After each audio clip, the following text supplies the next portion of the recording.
자, 최상목 대통령 권한대행과 서울대 법대 파리학번 똥파리들 세 번째 이야기를 이어가겠습니다. 자, 이에 최상목 대통령 권한대행과 그 파리학번 서울대 법대 똥파리들을 이해하려면 당시에 그 상황을 좀 뜯어볼 필요가 있습니다. 자, 서울대 82학번 그 이전의 학번들과 82학번은 뭐가 다르냐?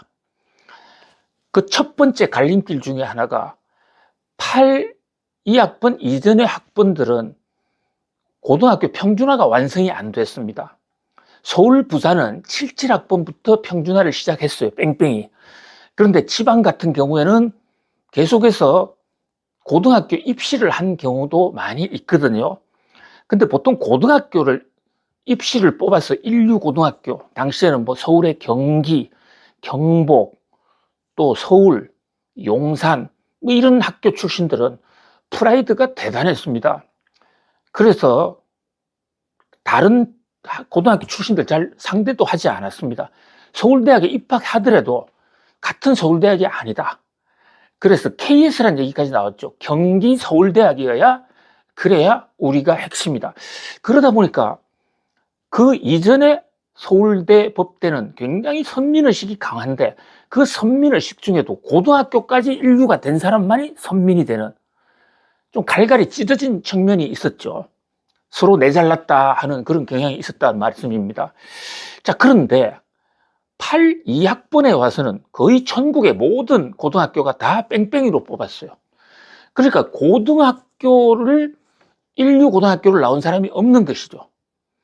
고등학교 때 아주 평범한, 그러니까 전국 최고의 수재와 전국 최고의 둔재가 같은 반에서 공부하다가 그 중에서 각 학교에서 전교 1등 하던 애들이 전부 서울대 법대로 들어온 거 아닙니까?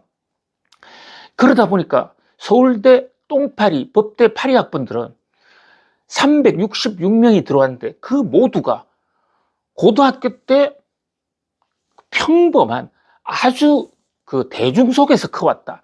그런 면에서 출신 고등학교를 가지고 선민의식은 없어요. 그러니까 자기의 인류 선민의식은 오로지 서울대 법대, 내가 서울대 법대생이야 하는 거로부터 선민의식이 출발합니다.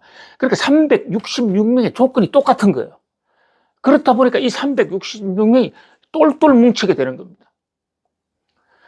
그래서 같이 공부도 하고 같이 의견도 나누고 그런 면에서 바로 최상목 대통령 권한대행을 좀 더 잘 이해하기 위해서는 그 366명의 동료들도 같이 좀 볼 필요가 있는 것이죠. 동료들끼리 같이 결혼한 사람도 있고요.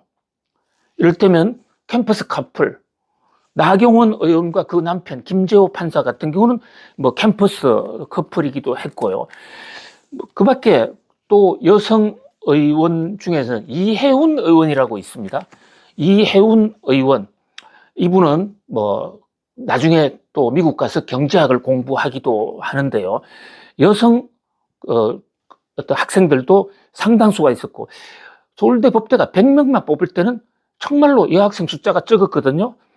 자, 그리고 이를테면 김난도라든지 아프니까 청년이다라고 했던 서울대 교수 있죠. 그분 김난도, 또 케임브리지 대학의 유명한 경제학자, 이분도 서울대 법대 출신 서울대, 이분은 경제학과 출신입니다. 장하준 교수. 그 다음에 또 동양대학에 한때 근무하면서 조국 부인 정경심 여사와 각을 세웠던 진중권 씨, 김중권 전 교수, 이런 분들도 서울대 똥파리 학번들입니다. 자, 그 다음에 또 서울대 똥파리 학번들이 어떤 특징을 갖고 있냐면요. 이분들은 베이비붐 세대의 끝입니다. 그러니까 베이비붐 세대라 하면 한국 사회에서 전쟁이 1953년에 끝나지 않았습니까? 전쟁 때는 사람이 계속 줄었어요. 전쟁이 끝나면서 이제 흩어진 가족들도 만나고 그래서 다시 이렇게 관계를 하게 되죠. 그러면서 아기들도 다시 태어나지 않습니까? 근데 그때 인구가 폭발적으로 늘어났는데 그게 1955년생이다 말이죠. 55년생부터 1963년생까지를 우리 사회학에서 흔히 한국의 베이비붐 세대라고 그러는데 인구가 계속 늘어나는 것입니다. 경쟁이 굉장히 심했고 대량 생산 시대에 살아왔고 특히 이제 베이비붐 시대는 한번 경제 살아보세 하면서 국가 경제를 재건하는 그런 어떤 세대이기도 해요. 그게 1963년까지 이어지는데 이 서울대 똥파리 학번들이 주류가 1963년생입니다. 조국 전 장관의 경우, 조국 전 법무장관의 경우에는 65년생으로 최연소 입학이 되어 있는데요. 이거 실제로 나이가 젊은 게 아니고 그 아버지가 출생 신고를 늦게 하는 바람에 나이가 어린 것으로 표기가 되어 있다고 그런 어떤 주장도 있어요. 뭐 자세한 건 본인한테 물어봐야 되겠습니다만은 어쨌든 베이비붐 세대다 보니까 이 베이비붐 세대 특징은 인구가 많아요. 경쟁이 굉장히 치열합니다. 그러니까 서울대 법대라는 같은 캠퍼스에 같이 어떤 똘똘 뭉치기도 하지만 성적이나 어떤 결과가 나타오는 면에서는 굉장히 경쟁이 치열해요. 고시를 한다든지 이럴 때 고시라는 게 본인이 잘하기도 해야 되지만 상대가 떨어져야 자기 학교 갈 수 있는 극소수를 뽑는 이 자격시험이 아닌 선발고사지 않습니까? 그러다 보니까 지금 정치계에 국회의원들, 서울대 똥파리 학번들이 굉장히 많고 또 역대로 많이 있었습니다. 근데 그 사람들 간에 개인적인 친분은 굉장히 높아요. 그런데 정파가 갈라지거나 이데올로기 충돌이 오면 가장 화합이 되지 않는 게 또 서울대 법대 파리학번 똥파리 학번이기도 합니다. 자, 우리 조선시대 때 과거 합격한 성균관 출신들 정말 몇 명 안 뽑아놨고 우수한 인재인데 그 인간들끼리 겉으로는 친한데 사색당파 가면은 죽고 죽이는 싸움을 하지 않습니까? 이런 경향도 있다는 것이죠. 자, 사회학자들은 한국의 이 같은 어떤 한 대학 한 과에 인재가 많이 몰리는 현상, 이것은 국가 망조의 지름길이다 이렇게 얘기하고 있습니다.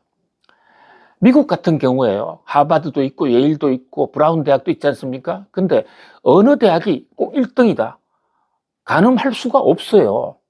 흔히 아이비리그 7개 대학, 같이 미식축구를 같이 하는 그 7개 대학, 그걸 같이 명문대학으로 보고 또 주립대학 중에서도요, 아이비리그 사립 7개에는 들어가지 않지만 버클리, 유니버시티 오브 버클리라든지 캘리포니아 UCLA라든지 버지니아 주립대학이라든지 이런 데도 굉장히 좋은 데가 많습니다. 그래서 서로 경쟁하면서 발전을 하고 또 자기 동창이라고 해서 무조건 끌어주는 거 이런 거 없거든요.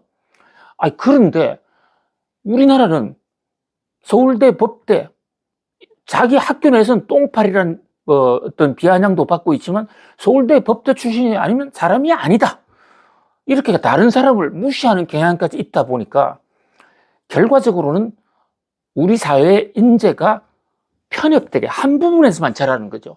사실 인재라는 것은요, 고등학교 때 성적이 서울대 법대 갈 성적은 못 됐지만 그때부터 계속 공부해서 서울대 법대가 아닌 다른 학과를 갔다든지 또는 다른 대학에 갔다고 해도 따라잡을 수가 있는 것이거든요.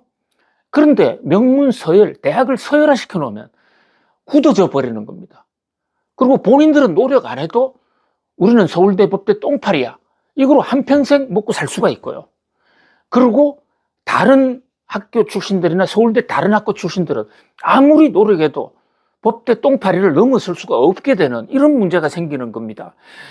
그러니까 다양성 속에서의 경쟁과 균형이 안 되고 독식 속에서의 어떤 독점, 이런 어떤 굳어지는 거죠. 그래서 서울대 똥파리 학번에 들어간 사람들은 편할 수가 있겠지만, 그러나 다른 한편으로 생각하면 우리나라의 전체 균형 발전 또 인재의 다양한 육성이 안 된다는 것이죠.